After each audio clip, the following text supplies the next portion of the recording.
Good morning. It's Monday, December 6th.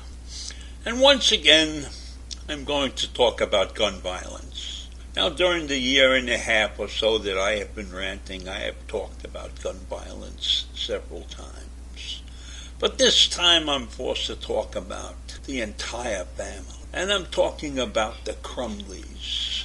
The Crumleys, who bought their 15-year-old son a Zig-9, I think it was, a handgun, as a Christmas present.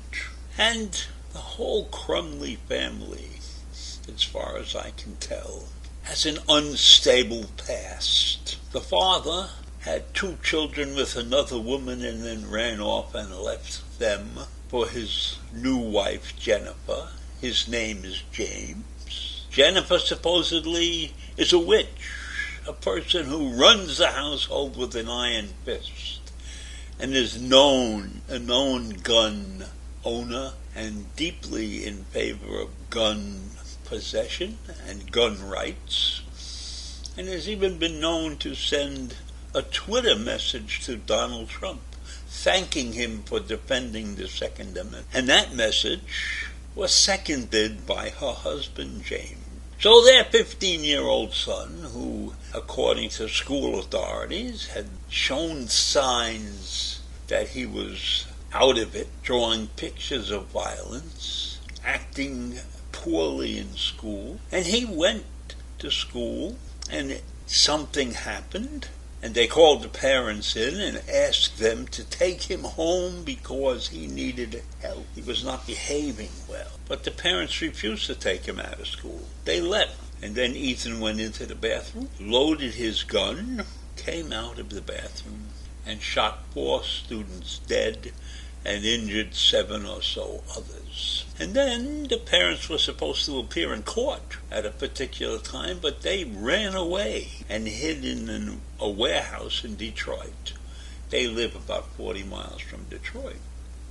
So this is one of the most bizarre gun violence stories imaginable. And then the parents were brought to court, and they were found guilty of 4 charges of manslaughter, 1 for each of the children that their son Ethan had killed. So I ask you, if we have parents in this country who are willing to buy their youngest son a gun, and they leave it unlocked in the house for him to get his hands on, and he probably thinks it's my gun, they brought it as my present, I can do whatever I want with. These are unstable human beings we're dealing with here. It's a sad, sad story where the parents are willing to buy a child a gun, but have no compunction, no insight into what the child is about at that particular point in time. And from everything we heard from his father James's ex-wife, his current mother, Ethan's mother, is not a good person. And James himself can't be too healthy either. They buy a gun for a 15-year-old kid, unsupervised. I bet there's no gun license. I don't know what the laws in Michigan are about guns anyhow. I don't know if it's required for him to have a license to hold a gun or anything. But in any event, this is a child, a troubled child, and the parents are ignoring it. In fact, they're encouraging it. When they got the gun, his mother took him out to practice shooting with the gun. This is a couple of days before he actually killed people.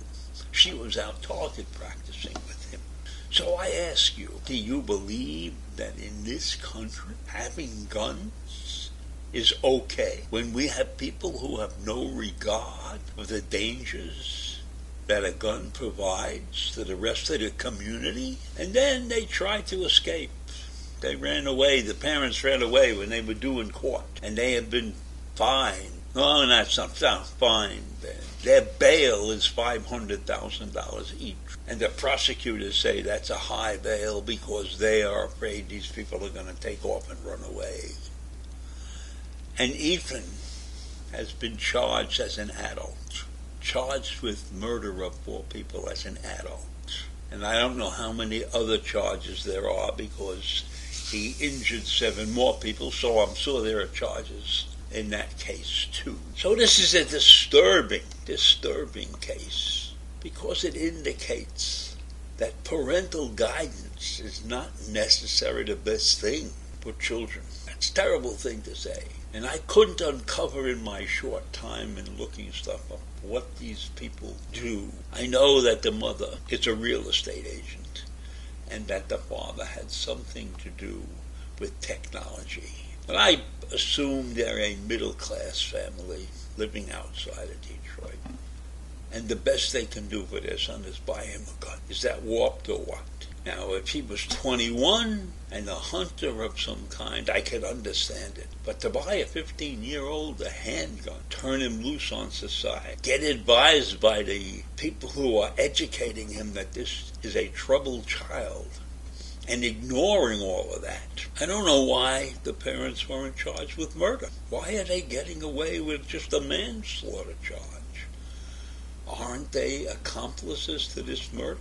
Yes, they didn't pull the trigger, but they might have. In any event, this is another example of the Second Amendment gone crazy. Because obviously, this gun was not purchased for being a well-regulated militia. This gun was an instrument of death, and the parents contributed greatly to that death, to those deaths. So I want you to think about this, because I am sure that there are many other parents in this country who would do the same thing, buy their child a gun as a Christmas gift. We are a sick, sick nation. So that's all I have for this morning, and I'll see you tomorrow. Bye.